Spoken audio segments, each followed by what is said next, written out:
This is going to be a video where I go over how to do linear programming on Excel. For this problem, I'm going to revisit the examples we covered in class. This is based on the PDF worksheet that was handed out. And the title of that worksheet is the Linear Programming Class Examples. So the first one that we're going to be doing is the one about the small business manufacturer of playground sets and playhouses. And I'm going to assume we've already set everything up on paper by hand to set up the linear program. In this particular case, we find that we are asked to maximize the profit function, and that function is given by 100x plus 75y, where x is the number of playgrounds and y is the number of playhouses. So let's go ahead and start setting this up in Excel. So I'm going to start always by putting my name in the first cell. And then I'm going to come over to B2 and type the word in unknowns. There's nothing absolutely sacred about the way I set this up.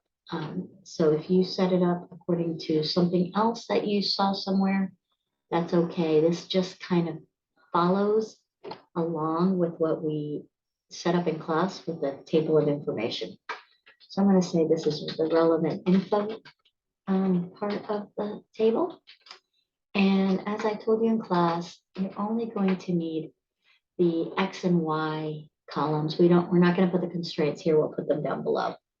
If I hit Alt Enter, I'm automatically given another line. And over here on this far right is this drop down arrow. And if I hit that, I can see everything that I'm typing in that cell. I also can hover over the bottom of this white space and kind of make it smaller or bigger. So I can say X, and that X is the number of playgrounds. And then I can go to Y. I can click up here on the formula bar, and I can hit Alt Enter and say that this is the number of playhouses. I don't know if that's one word or not. Let's go with that. I can select both cells. So I click on the top at B, and then I hold down the Shift key and click on C. And I can make both of these bigger. I can go here to one of the cells and click up in the formula and hit Enter, and it kind of automatically is going to shrink everything down to what I need it to be. Maybe I can do it like this. Try this again, make it a little bit smaller. Come over to playhouses. Okay, it seems to be. I'm going to shrink up my formula bar by clicking on this arrow on the far right. And now I'm going to add in what I know. So the cutting lumber hours, so cutting lumber, is going to be 2 hours for playgrounds and 1 hour for playhouses. And the assembly is 1 hour for playgrounds and 1.5 hours for playhouses. And the profit that we make is $100 for a playground and $75 for a playhouse. And then the amount of unknown. And in here, we're not going to put anything, but this is going to be basically where we're going to have Excel solve what X and Y should be for us. So I highlight in yellow just to help us be clear on those are going to be cells that we're going to use in a lot of the other formulas. So let me put a box around this whole table. So I select from A2 down to C7. I'm going to go to this drop down arrow and I'm going to select all borders. On the unknowns, I'm going to select by dragging and holding down my cursor button, and I'm going to choose merge and select. And just to keep this whole little table header, I'm going to select A2 and down to C2 So I can do it all at once like that. And I'm gonna just give it a little gray header just so it kind of looks a little easier to read. Now down below this table of information is where I'm gonna write my objective function. And then I give myself the reminder that this is to maximize this. So I write the optimization goal here.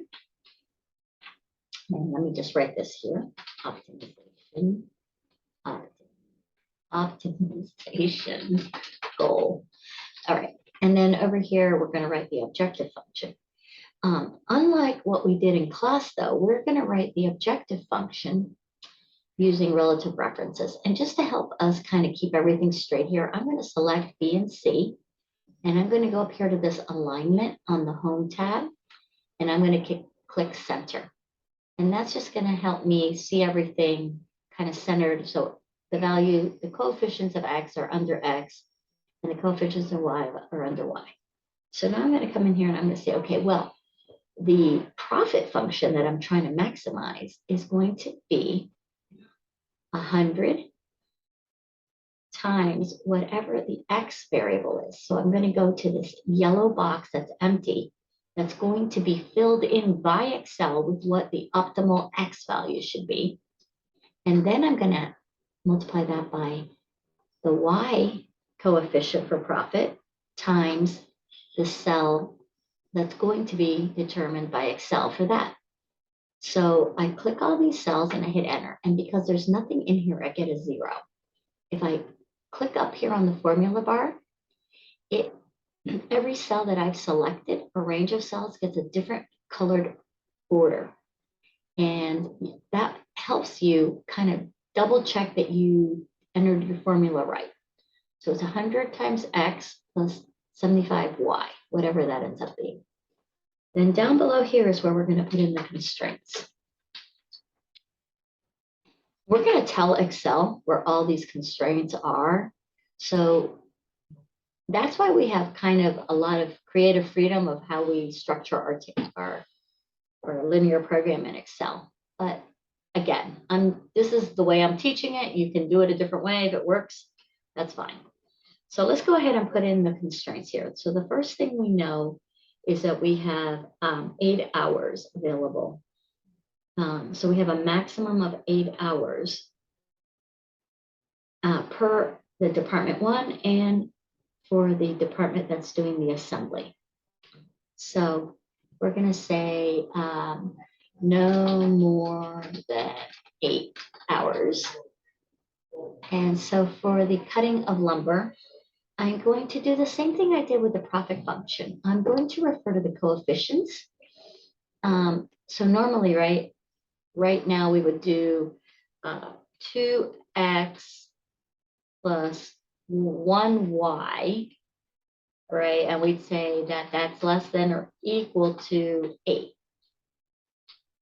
Okay, so that's how we would normally write the constraint if we were writing it on paper. What I'm going to do is I'm going to change this now. I'm going to instead say this is equal to, and I'm going to erase this whole thing.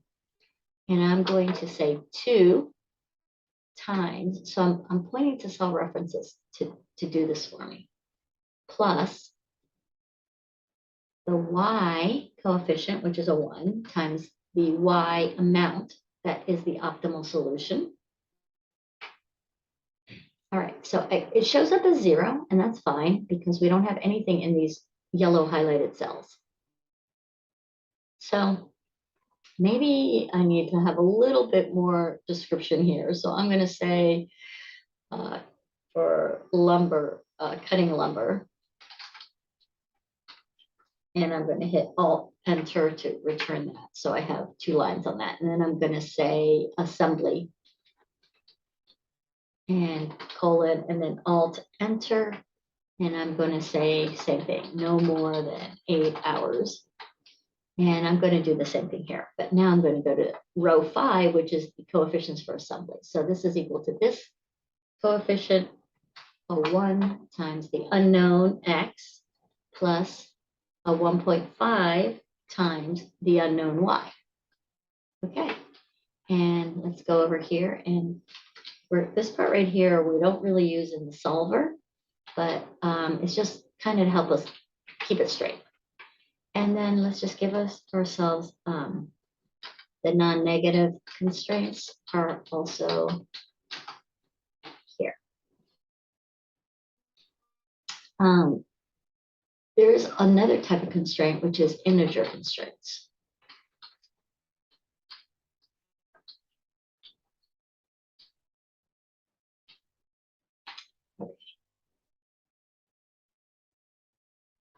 So now that we've set everything up, and the reason I put integer constraint, it just means that I can't make a partial playground and I cannot make a partial playhouse. So Excel is able to accommodate me. So I'm going to go up here to where I put the objective function. And by the way, let's go ahead and make these bold. Just makes our information look a little bit cleaner, easier to read. I'm going to make the head of column headers bold. All right, so now I'm going to go back here and I'm going to click. Let me put a thick outside border on that so you're really clear where I'm going. And I'm going to go in here and I'm going to go to this data. Across the top, you'll see all these tabs. I'm going to go to the data tab and then way over here to solver. And on solver, I'm going to, because I've selected that, it's already set the objective function location. And it defaults to max because that's the most common. And then by changing variable cells, so I'm going to click in here and I'm going to highlight, I'm going to come over here to where the B7 cell is highlighted yellow, and I'm going to select these two cells. And Excel just sort of like popped closed for a second and popped open, and now you see that this is populated in here. So now I want to put the constraints. So for the constraints, I'm just going to hit the button add. And the first thing I'm going to do is go to the cell reference here where I put the first constraint. It defaults to less than or equal to. If I needed something different, I could use this drop down arrow. Okay. And then the constraint is going to be that it's in the cell. So that was one constraint. The second constraint I'm going to add is that there's no more than 8 hours of assembly. So that cell has the formula for assembly, and it's going to be less than or equal to 8 hours. Now I'm going to add one more, and that is I'm going to highlight just the cells that are highlighted, and I'm going to say that they have to be integers. And now I'm done. So I'll say OK. Now here is my linear programming problem, and I would like to go and solve it. I notice that it says make unconstrained variables non-negative, and that's great because I also need them to be non-negative. Select a solving method. This is where you're going to want to change what's the default. You want to go down to the simplex LP, which is the method we're using to solve the linear programming problem. So then we're just going to hit solve. And when you hit solve, you're going to get this little pop-up window, and you want to check answer and then hit OK. Now what that's going to do, you can see it solved it very quickly.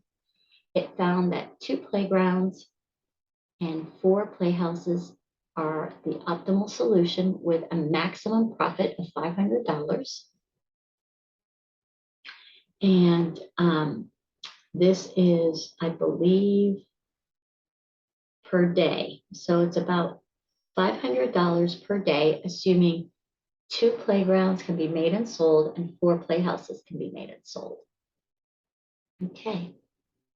If we go over down below to answer report, we will see that we get an output that we actually ran the solver, how long it took, and what were the constraints and values that were used in the solver to arrive at the conclusion. Now, when you do the quiz 2, you're going to want to go in here and rename. So I clicked on the tab where it said sheet 1, and I right-clicked, and I'm going to slide up to where it says rename, and I'm going to say class example 1. All right, now I can right-click on that and go up here that says move or copy. So in move or copy, I'm going to say move to the end, and I'm going to say create a copy. So we're going to put a copy right at the end of this. And I'm going to right click again, call it, say rename, and use my arrow key to go to the far right. And then I'm going to say formulas.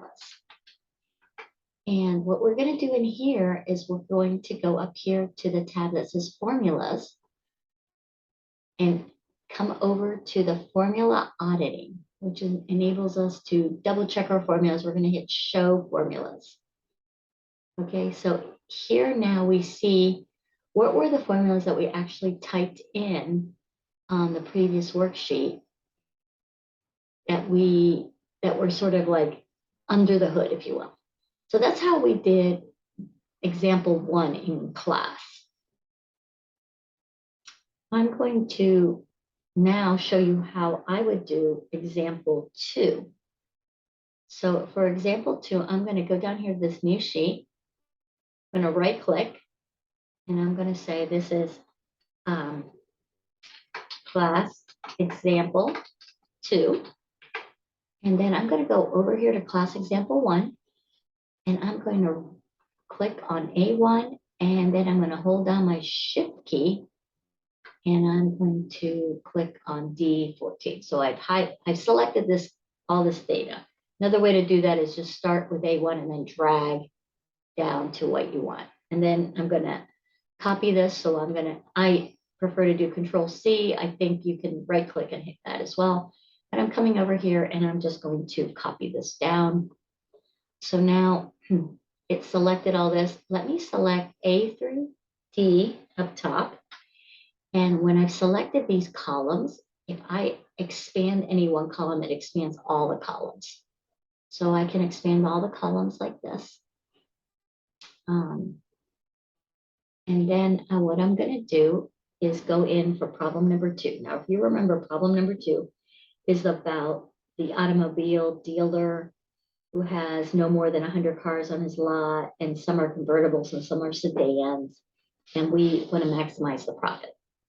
So X is going to be, so again, I'm going to go to this little drop down button on the far right, and here it says number of. I'm going to select playgrounds and I'm going to highlight it, and instead I'm going to type convertibles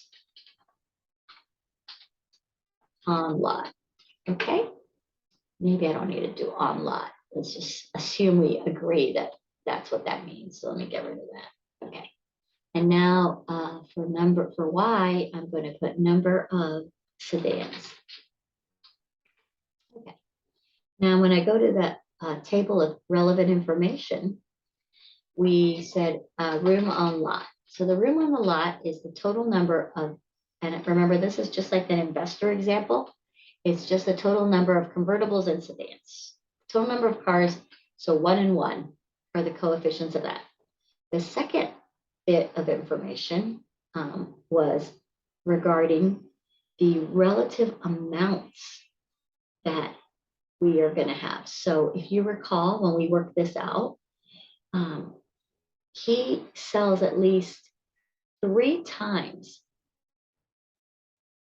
as many sedans as convertibles. So that means sedans sell more than convertibles. So automatically we know that Y has to be greater than X. And how much greater? Well, if you take the smaller number X and multiply it by 3, he sells at least that many. So I'm going to probably be revisiting this again, but it's 3X and 1Y on that. Now we're going to add the profit. So he makes $1,000 profit on convertibles and $1,500 profit on sedans. We're going to go to this amount unknown and we can hit backspace and get rid of it, and amount unknown, and we're going to hit backspace and get rid of that. So now when we come down to the constraints, we're going to put in here the constraints and we're going to say no more, no more than 100 cars on lot. Okay, so now let's click this formula, make sure we got it. So we got X plus X times this 1 times this unknown X and 1 times this unknown Y added together. That's X plus Y. It's less than or equal to 100. That's how much space he has on his lot. Okay, and then the second constraint that was a relationship between X and Y is that Y, so I'll use words. Sedans are at least 3 times more than convertibles. All right, so we put that here. And now let's double check that our formula is still pointing to the right places. So I'm going to click up here. Yes, 3x plus 1y. And that, if you remember when we set up our table of information, 3x minus y actually, because we subtract the y over, and that's going to be, oops, sorry, escape. So this is -1. So I'm going up on the formula bar and I'm adding a -1, and I should have hit enter. And now we have this formula. Let's just make sure. Okay, so we have, if we look at our system of linear inequalities, we have 3x minus y, and that's what we're seeing here. And that's less than or equal to 0. Okay, now we have non-negative constraints because we can't have negative cars on the lot. And we also have integer constraints because we have that whole number of cars on this lot. He would not sell a portion of a car. Okay. So now that we have this all set up, we're going to go over here to the objective function cell. And I'm going to click on the data tab and come over to solver. And again, this has everything I need in it, but I'm going to select the changing variable cells. And now I'm going to have to add in those constraints all over again. So the first one is less than or equal to 100. I'm going to add that the second one, this cell, which has the formula in it, is less than or equal to 0. And then I'm going to add that the cells that are variable have to be integers.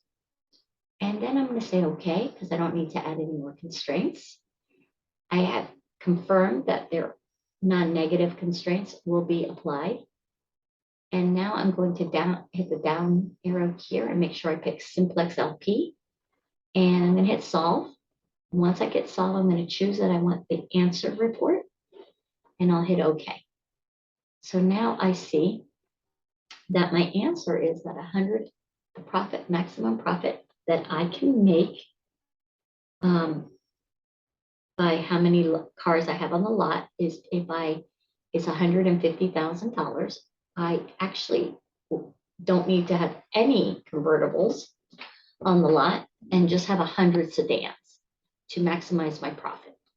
We'll go over to the answer report. I can see the variables that were used.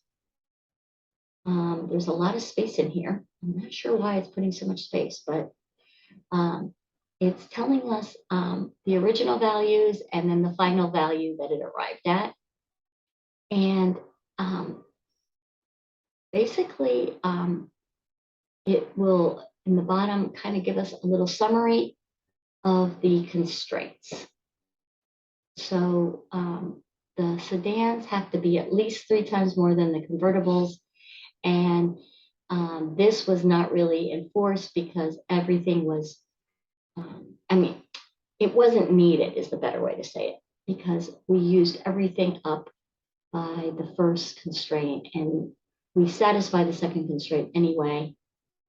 So whether or not you want to delve into all what the information that's in this report, you can or not. I believe it's easier to read everything right off of this table here. Now remember, we want to, for the quiz 2, what you're going to want to do is make a copy of this page. So create a copy, move it to the end, and let's rename it. So I'm going to use my arrow key, go to the far right and call this formulas. And then here I'm going to go up to the formula tab and go to show formulas. And this will allow me to see the formulas. And remember, for quiz 2, you want to submit the Excel file. You do not want to submit a PDF of the Excel file. You want to submit the actual Excel file. So let's go ahead and save this. So I'm going to go to File, Save As, and you can choose where you save um, your work. So you can browse to it. So for me, I'm going to browse to our class folder, and I'm going to go down to Problems or Homework. And in here, I'm just going to call it LP in class work. Okay, so let me save that. Okay, so notice up here now it says the name of the file, .xlsx, and it says saved. All right, now we had one more that we did, which was the one regarding the different types of hot tubs. So once again, I'm going to hit this little plus sheet. I'm going to come over to the class example 2. I'm going to copy this whole thing over. I'm going to paste it here. I'm going to select cells through columns A through D, and I'm going to expand this out so it's not so squished. Okay, that might be a bit more than I need. I'm going now to go into what X and Y are. So let me make this bigger. So X is the number of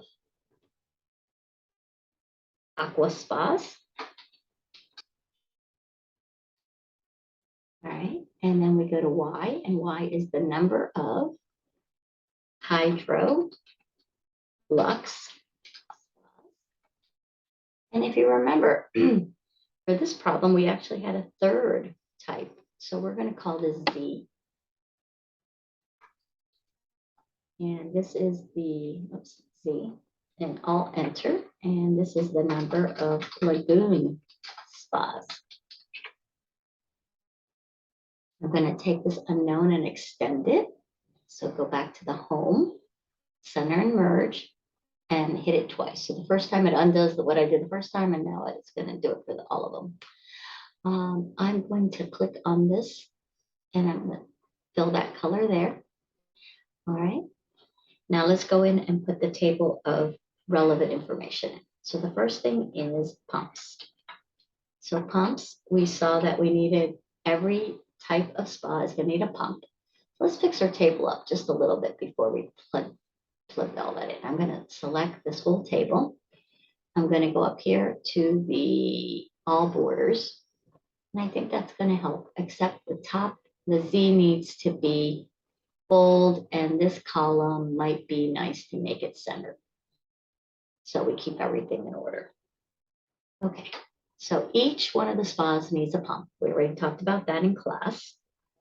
And then the labor,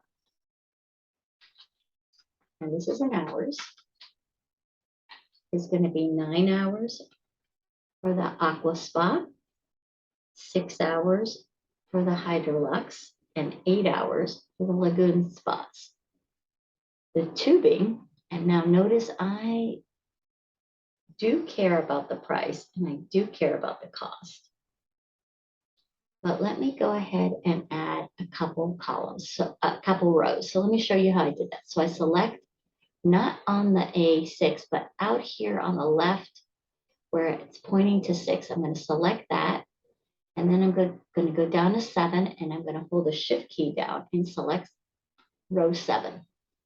And then I have selected 2 rows. I select how many rows I want to add that are blank, because I need some more blank rows here. So now that I've selected those 2 rows, I'm going to right click and go to insert. And it adds 2 blank rows above what I just selected. Right, so now I can put more information in. So I can then tubing, and this is in feet. So the tubing is 12 feet for the aqua spa, 16 feet for the hydrolux, and 13 feet for the lagoon. Okay, now we're going to get into the price.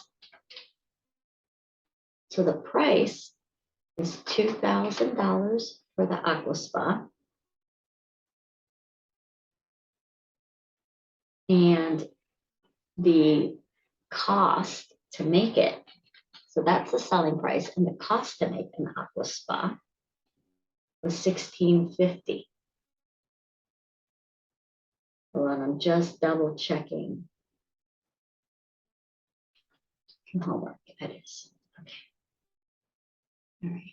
And then when we go over to the Hydrolux, it's $5,000. And the cost to make it is $4,700. And then finally, we go over to the Lagoon Spa. And the Lagoon Spa sells for $3,900. And it costs $3,580 to produce. Finally, we have the last row, which is the amount of the unknowns. I select all three, and I'm going to right click and go down to clear contents. So those have all been reset to 0. I'm going to highlight this new third variable. That is another unknown. The objective function in this case, he wants to maximize his profit. So basically, in order to maximize his profit, what he needs to do is figure out how to maximize his margin. So if you remember, I explained in class that the margin is the difference between the unit price and the unit cost. So this is going to equal 2,000 minus 1,650. And I'm going to now copy that formula to that I created for the Aqua Spa. So let me click up here. Let me make sure that up. So you can see it's 2,000 minus 1,650. Okay. So I'm going to copy this formula, and I can either drag this little green key over, or I can hit Control C and Control V. So for those of you who are still learning Excel shortcuts, let's go ahead and do that way. All right. Now, the reason I did that is because the margin is what's going to help us determine the maximum profit, because we want to maximize this. So we're going to say this is equal to the margin times X plus the margin for the Hydrolux spas times however many of those we make, plus the margin for the Lagoon spas times however many Lagoon spas we make. Another way to write this exact same formula, if you notice the way we wrote this out, and actually let me just switch the view to formulas so we can see what I'm, sorry, I go to formulas and then show formulas so you can kind of follow along. Now this formula right here is multiplying each one, this cell times the one below it, plus this cell times the one below it, plus this cell times the one below it. I can get the exact same result by saying this is equal to a formula that Excel has that will do this for us, and that's the sum product. So with the sum product, I would select the entire row of margins and put a comma times the entire row of unknowns here, the three cells of unknowns, and then close the parentheses. And what it's going to do is going to do exactly what you see in cell C12. Okay, so I'm going to get rid of the formulas. And you don't need to do this twice. This was just for demonstration purposes.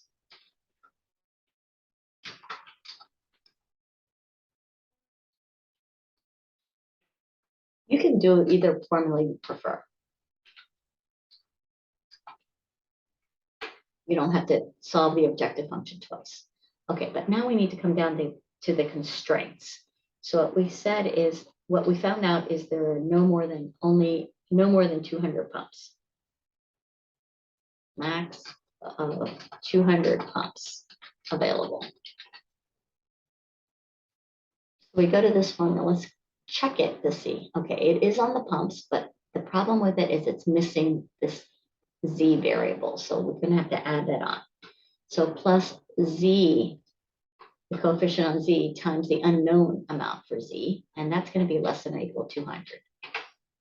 All right, now the next constraint, and I'm going to clear what's in here, I don't want anyone to be confused, was that the amount of labor hours available. Labor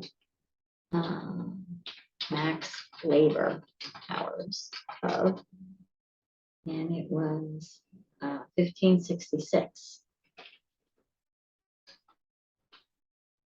So again, let's check that the labor hours is right. Oh, once again, we're missing the Z. So plus the Z coefficient for labor, which is 8 times the unknown for Z, which is this yellow box. Okay, and that has to be less than or equal to 1566. Okay, then we have a constraint on tubing. So let's just move, let's add another row here for tubing. Now notice that when you have more variables, you need more constraints to solve this. So I'm not surprised we have this.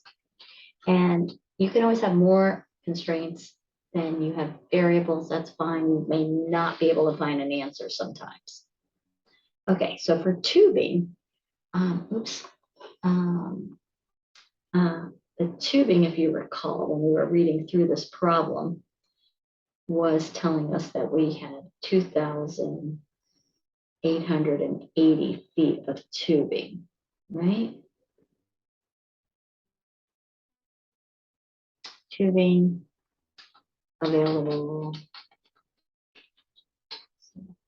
say 2,880, feet tubing available. Let's be redundant on the feet. So for this one, I'm going to show you just the sum product on this. So sum product. So I don't feel like typing X times this plus Y times this plus Z times this. So I'm just going to say I'm going to select that whole row, comma, the row of unknowns, and I'm done. I got the same thing. And this also is a less than or equal to. And now we know that that's 2880. We do have non-negative constraints and integer constraints. So let's go ahead and solve this. Let's come back up here to where our objective function is. Go back to the data tab, go over to solver.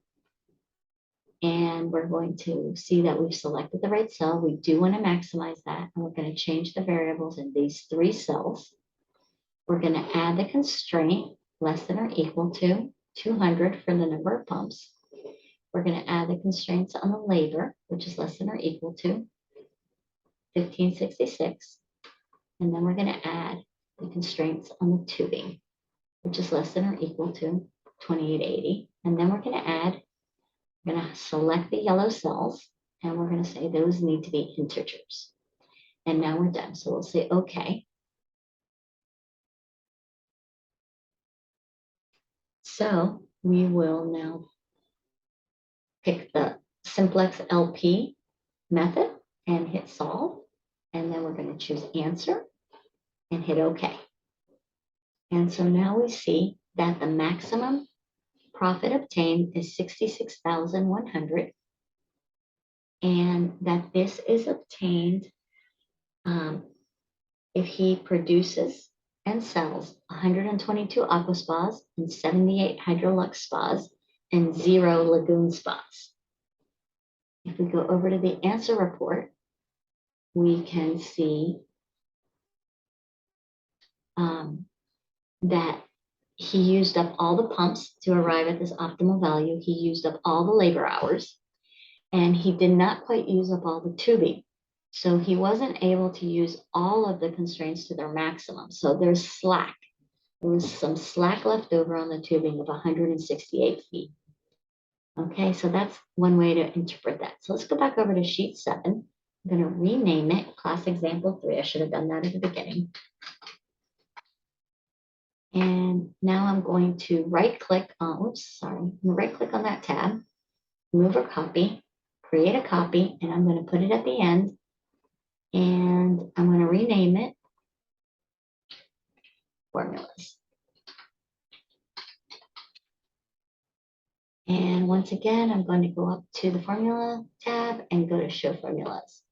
And now I have finished the Excel demo for the class examples. And I hope that this helps you with doing the homework and the quiz.